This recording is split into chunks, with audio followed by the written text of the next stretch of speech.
Network News. Bentahan ng mga paputok sa Naga City nagsimula na. Ang LGU may babala sa mga nagbebenta ng iligal na paputok. Kasama natin sa balitang yan mula sa RMN Naga, si Rajuman Kevin Alba. RMN Live Report.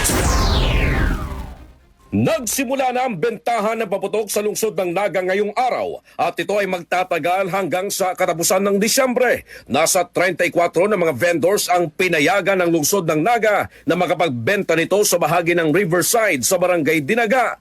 Ang lahat ng ito ay sumailalim sa seminar upang ipaalala ang mga alituntunin sa ligtas sa pagbibenta nito. Katulad na lamang ng pagbabawal sa pagbenta nito sa mga kabataan at ang pagbenta ng mga ipinagbabawal na paputok. Katulad na lamang ng mga pikulo na sikat sa mga bata at ang iba pang malalakas at mapanganib na paputok. Ayon kay Director Rene Gumba, head ng Task Force Paputok ng Lungsod, confiscation at revocation ng permit ang magiging parusa sa sinumang mahuhulihan na nagbebenta nito. Opo, mahalaga na maintindihan ng mga pinayagan ng lokal na pamahalaan na magtinda ng mga fireworks dito sa lungsod na kapag sila ay nahulihan ng mga ipinagbabawal na produkto, kasama na po doon ang kahihinat na nito ay yung pagpapawalang bisa sa kanilang mga permit na ibinigay ng syudad.